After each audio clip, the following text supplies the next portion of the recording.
Qu'est-ce que c'est? Une Bible? Tu lis la Bible, Ringo? Pas tous les jours. Au large biblique.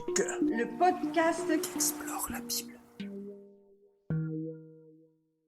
Bonjour à toutes et à tous, et avant d'aborder le sujet de cette série, j'aimerais vous remercier. Et oui, c'est le 200e épisode de ce podcast. Le tout premier était diffusé le 30 novembre 2018. Alors je ne vais pas en faire un épisode spécial, mais sachez que ces 200 épisodes ont été rendus possibles grâce à votre écoute fidèle, vos soutiens, vos encouragements.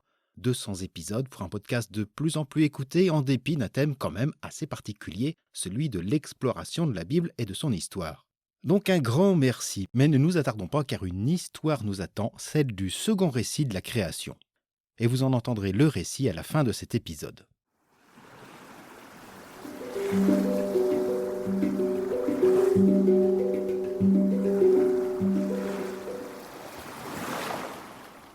Vous vous souvenez comment, dans le second chapitre du livre de la Genèse, Dieu créa l'homme à partir de la glaise, le plaça au sein d'un jardin qu'il créa pour lui, rempli désormais d'arbres magnifiques aux fruits savoureux, d'animaux, etc. La mise en place d'un arbre de vie et d'un arbre de la connaissance du bien et du mal participe à la magnificence de ce jardin d'Éden où tout est bon, beau et plein de vie et de sagesse. Lors de l'épisode précédent, la venue de la femme Isha aux côtés de l'homme Ish venait parachever l'équilibre de la création et l'humanisation de notre Adam. Pour mémoire, et il est important de le rappeler encore, ce récit de création raconte de manière métaphorique le dessein de Dieu authentiquement bon et généreux pour l'humanité que représente l'Adam, la dame, lequel évoque aussi la destinée ou la destination d'Israël. Pour le rédacteur, cette humanité est désormais établie dans un mode de communion et d'harmonie entre Ish et Isha et la création. Le jardin d'Éden voulu par Dieu est bien celui des délices. Pour mémoire encore, et ce sera important pour la suite, vous avez pu entendre combien le rédacteur puisait dans les mythes de création mésopotamiens pour mieux s'en détacher. On a fait référence au poème d'Enuma Elish, au mythe d'Atrasis et à l'épopée de Gilgamesh.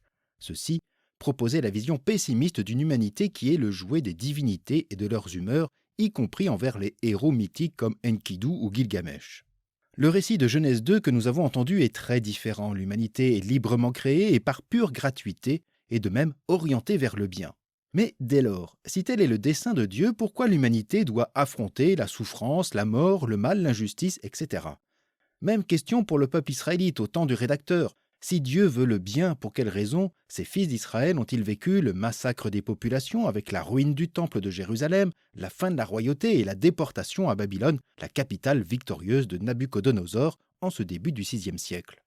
C'est au sein de cet exil que se pose la question du « pourquoi tout cela ?»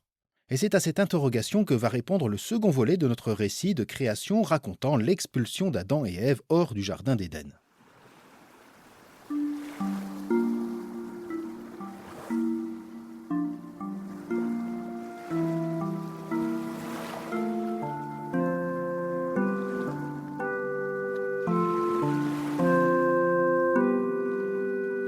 Nous allons donc aborder le chapitre 3 du livre de la Genèse auquel j'intègre le dernier verset du chapitre 2.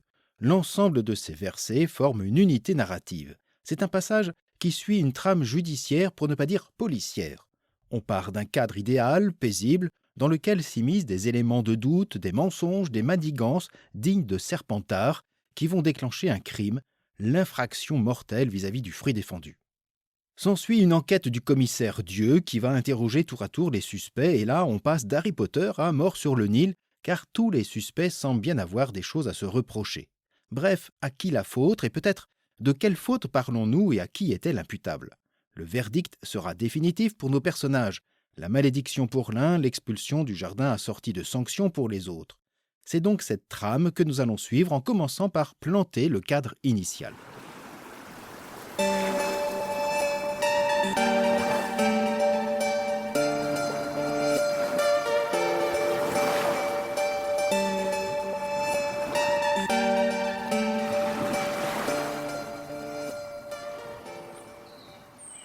Tous les deux, l'homme et sa femme étaient nus, et ils n'en éprouvaient aucune honte l'un devant l'autre. Le serpent était le plus rusé de tous les animaux des champs que le Seigneur Dieu avait faits. Ces versets apportent deux éléments nouveaux par rapport à Genèse 2 que nous avons entendus dans les épisodes précédents. D'une part, la nudité sans honte de l'homme et de la femme, et d'autre part, ils introduisent un nouveau personnage qu'est un serpent des plus rusés. Ces deux éléments sont liés par un jeu de mots en hébreu. Nu se dit arumim au pluriel, arom au singulier, et rusé, arum, arumim, arom. Cette allitération permet de rapprocher narrativement ces deux états tout en les opposant. La nudité sans honte du couple humain est souvent interprétée comme une innocence quasi infantile et naïve avant la consommation du fruit qui serait symbolique d'une relation sexuelle. C'est une interprétation puritaine qui ne rend pas compte du sens de ces deux mots. D'ailleurs, dans la Bible, la relation amoureuse et sexuelle n'est jamais perçue comme un mal ou comme un drame. L'adjectif « nu » utilisé ici, à Rome, n'est jamais utilisé bibliquement dans le cadre d'une relation sexuelle. Elle indique plutôt le dépouillement ou le dénuement. Par exemple, c'est David qui se met nu en entrant en transe prophétique devant Samuel et ses prophètes. David se dépouilla de ses vêtements et il fut en transe lui aussi devant Samuel. Puis, nu, il s'écroula et resta ainsi toute la journée et toute la nuit. Vous retrouverez toutes les références en note de cet épisode. Par ailleurs, et plus souvent, la nudité est celle du dénuement, du pauvre sans vêtements ou de l'homme mis à nu pour être humilié. C'est la phrase du livre de Job, par exemple. « Je suis sorti nu du sein de ma mère et nu j'y retournerai dans le sein de la terre. » Ou les versets du livre d'Isaïe, « Si tu vois un homme nu, couvre-le et ne te détourne pas de ton semblable. » au chapitre 58. Ou par ailleurs, au chapitre 20 de ce même livre d'Isaïe, le mot nu souligne l'humiliation. Le roi d'Assour ramena les captifs d'Égypte et les déportés de Couche, les jeunes et les vieux, nus, déchaussés et fesses découvertes à la honte de l'Égypte.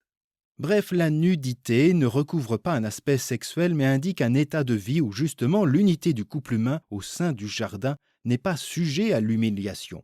Ce que souligne aussi le mot « honte » en hébreu « bosh ». Cette absence de honte n'est pas uniquement de l'ordre de la pudeur. Dans la Bible, cette honte représente divers aspects, mais elle n'est jamais liée à la sexualité. La honte est davantage plus proche d'une humiliation subie, comme celle d'un peuple dans la défaite, du remords suite à une erreur, comme celle d'un malfaiteur dont la faute est découverte. Quelques exemples, dans le livre de Jérémie au chapitre 2. Tel un voleur honteux d'être pris, ainsi seront honteux les gens de la maison d'Israël, eux, leurs rois, leurs princes, leurs prêtres, leurs prophètes. Au livre des Proverbes, au chapitre 19, on entend « Celui qui fait violence à son père et fait fuir sa mère, il est le fils qui cause la honte et le déshonneur. » Bref, rien de sexuel dans tout cela. Cette nudité sans honte exprime cette paix qui règne au sein du couple humain sans que l'un humilie l'autre ou soit humilié par l'autre. Ils n'ont pas à rougir l'un de l'autre, ni à se craindre mutuellement. Ils sont nus, arumim, tandis que le serpent est qualifié de rusé, arum. Mais quel est donc ce serpent ?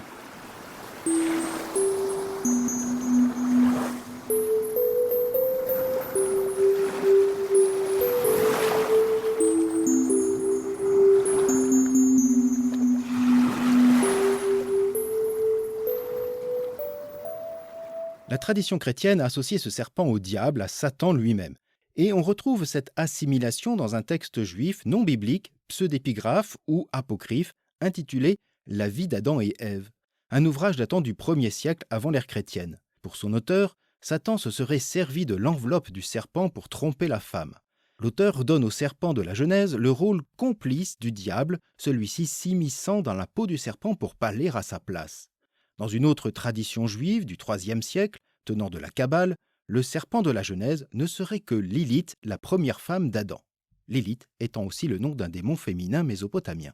Adam avait une première femme, me diriez-vous ? Eh bien oui, enfin, selon cette interprétation. Puisqu'en Genèse 1, le texte indique que Dieu créa le couple humain et qu'en Genèse 2, on entend la création d'une seconde femme. C'est une lecture qui refuse la coexistence de deux traditions de récits de création différents. Genèse 2 serait alors la suite narrative de Genèse 1. L'expression d'Adam « celle-ci est l'os de mes os » permettant, selon cette interprétation, l'existence d'une autre, celle-là appelée Lilith. Bref, pour l'anecdote, Adam refusant de s'unir à Lilith, celle-là s'enfuit pour épouser un démon nommé Shamaël. Mais par esprit de vengeance, elle reviendra en Éden sous la forme du serpent pour causer la chute d'Adam et Ève. Que ce soit le diable ou Lilith, ces interprétations sont tardives, plus de 5 siècles après l'édition de notre texte. Car l'auteur veut justement refuser toute personnalisation de ce serpent. S'il voulait que ce soit le diable en personne, il n'aurait pas hésité à le nommer. Et justement, dans ces temps où la foi d'Israël est confrontée aux croyances mésopotamiennes, il évite de donner à ce personnage tout caractère divin ou démoniaque. Il laisse ce serpent à l'état de créature. C'était, écrit-il, le plus rusé de tous les animaux des champs. Il n'est donc qu'un animal, mais pas tout à fait puisqu'il sera doté du langage comme d'autres animaux dans les récits métaphoriques, comme par exemple l'ânesse du prophète Balaam en Nombre 24. Mais l'auteur ne choisit pas le serpent par hasard, car cet animal est souvent considéré d'une manière particulière, quasi divine dans les croyances environnantes. Il est le symbole de la mort qu'il donne à travers son venin étrange, c'est le côté magique, et de même il est souvent considéré dans les traditions antiques comme un animal capable de renaître, c'est le côté divin. Samu indiquerait ce passage de la mort à une vie nouvelle. Dans le Proche-Orient ancien, le serpent est fréquemment associé à des divinités, notamment pour conjurer les mêmes morsures de serpent. On trouve même ça dans la Bible en Nombre 21. Il est le symbole de protection et de santé. À Ougarit, le dieu Horon est invoqué pour repousser les serpents venimeux. Dans l'épopée de Gilgamesh, c'est le serpent qui tient un rôle particulier. Il est celui qui va dérober à Gilgamesh la plante de jouvence. Bref, à lui seul, ce serpent symbolise déjà, et pour une part, l'idolâtrie rabaissée au titre d'animal, c'est-à-dire sans puissance magique, sans caractère divin, face au Dieu unique d'Israël. D'ailleurs, l'auteur prend le mot hébreu « narash » pour parler du serpent, et non un autre synonyme. Narash, c'est aussi un verbe hébreu signifiant « faire de la divination », une activité contraire à la foi juive. L'auteur fait ici la promotion d'un Dieu bon et unique, c'est-à-dire sans adversaire malin divinisé. Il veut éviter tout dualisme ou tout manichéisme, pourrait-on dire, mais le manichéisme attendra 850 ans plus tard pour apparaître. Sous cette domination mésopotamienne, notre auteur connaît l'influence du zoroastrisme, dont l'enseignement repose sur l'opposition entre un dieu du bien, de la création, et un dieu du mal. Bref, l'auteur insiste bien, le serpent est un animal qui joue un rôle symbolique qu'on précisera dans les épisodes suivants. Le serpent est, comme les autres animaux, mais plus que ces derniers, qualifiés de rusés. Que se cache-t-il derrière ce terme ?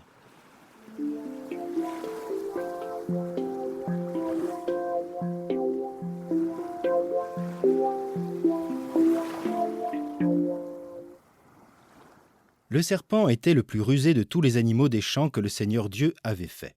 Le serpent est donc un des animaux créés par Dieu à qui l'homme a donné un nom, mais seulement il est le plus rusé. Le mot hébraïque « arom » pour désigner la ruse est rare, on le trouve 11 fois dans la Bible. Il possède une double acception. Il peut signifier la fourberie, mais aussi la sagesse, la prudence. Rien à ce point du récit ne nous permet de prendre position. La suite, nous la connaissons, fera de cette ruse un piège pour le couple humain. C'est par la fourberie arôme que notre serpent va pervertir la nudité édénique du couple humain et suggérer l'idée d'un manque, d'un dénuement à combler. Mais ça, c'est déjà une autre histoire que nous entendrons au prochain épisode avec le récit de la tentation.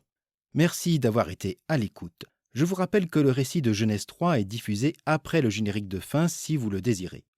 N'hésitez pas, comme vous le faites d'habitude, à partager ce podcast, à lui donner une bonne appréciation sur Apple Podcast ou Podcast Addict, notamment à l'occasion de ce 200e épisode. Et justement, n'hésitez pas à faire un commentaire sur aularge.eu, maintenant ça marche, que ce soit par écrit ou par audio, ou encore sur les réseaux sociaux. D'ici là, je vous souhaite une bonne soirée, une agréable journée, et je vous dis à bientôt sur ce podcast Au Large Biblique.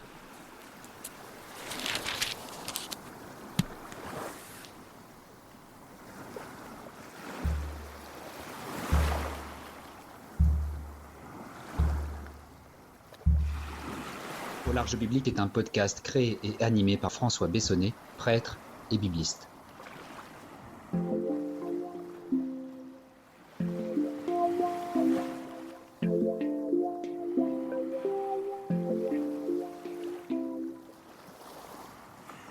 Tous les deux, l'homme et sa femme étaient nus, et ils n'en éprouvaient aucune honte l'un devant l'autre. Le serpent était le plus rusé de tous les animaux des champs que le Seigneur avait fait. Il dit à la femme, « Alors, Dieu vous a vraiment dit, vous ne mangerez d'aucun arbre du jardin ?» La femme répondit au serpent, « Nous mangeons les fruits des arbres du jardin, mais pour le fruit de l'arbre qui est au milieu du jardin, Dieu a dit, vous n'en mangerez pas, vous n'y toucherez pas, sinon vous mourrez. » Le serpent dit à la femme, « Pas du tout, vous ne mourrez pas, mais Dieu sait que le jour où vous en mangerez, vos yeux s'ouvriront et vous serez comme des dieux, connaissant le bien et le mal. » La femme s'aperçut que le fruit de l'arbre devait être savoureux, qu'il était agréable à regarder et qu'il était désirable, cet arbre, puisqu'il donnait l'intelligence. Elle prit de son fruit et en mangea. Elle en donna aussi à son mari, et il en mangea. Alors leurs yeux à tous deux s'ouvrirent, et ils se rendirent compte qu'ils étaient nus. Ils attachèrent les unes aux autres des feuilles de figuier, et ils s'en firent des pagnes. Ils entendirent la voix du Seigneur Dieu qui se promenait dans le jardin à la brise du jour. L'homme et sa femme allèrent se cacher au regard du Seigneur Dieu parmi les autres arbres du jardin. Le Seigneur Dieu appela l'homme et lui dit : « Où es-tu donc » Il répondit : « J'ai entendu ta voix dans le jardin, j'ai pris peur parce que je suis nu et je me suis caché. » Le Seigneur reprit : « Qui donc t'a dit que tu étais nu ? Aurais-tu mangé de l'arbre dont je t'avais interdit de manger ?» L'homme répondit : « La femme que tu m'as donnée, c'est elle qui m'a donné du fruit de l'arbre et j'en ai mangé. » Le Seigneur Dieu dit à la femme : « Qu'as-tu fait là ?» La femme répondit : « Le serpent m'a trompé et j'ai mangé. » Alors le Seigneur Dieu dit au serpent : « Parce que tu as fait cela, tu seras maudit parmi tous les animaux et toutes les bêtes des champs. Tu ramperas sur le ventre et tu mangeras de la poussière tous les jours de ta vie.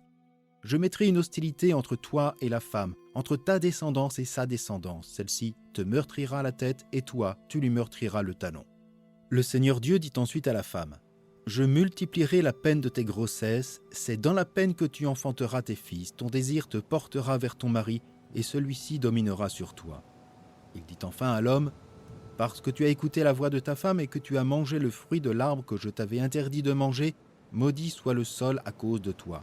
C'est dans la peine que tu en tireras ta nourriture tous les jours de ta vie. De lui-même, il te donnera épines et chardons, mais tu auras ta nourriture en cultivant les champs. C'est à la sueur de ton visage que tu gagneras ton pain jusqu'à ce que tu retournes à la terre dont tu proviens, car tu es poussière et à la poussière tu retourneras. » L'homme appela sa femme Ève, c'est-à-dire la vivante, parce qu'elle fut la mère de tous les vivants. Le Seigneur Dieu fit à l'homme et à sa femme des tuniques de peau et les en revêtit. Puis le Seigneur Dieu déclara : « Voilà que l'homme est devenu comme l'un de nous par la connaissance du bien et du mal. Maintenant, ne permettons pas qu'il avance la main, qu'il cueille aussi le fruit de l'arbre de vie, qu'il en mange et vive éternellement. » Alors le Seigneur Dieu le renvoya du jardin d'Éden pour qu'il travaille la terre d'où il avait été tiré.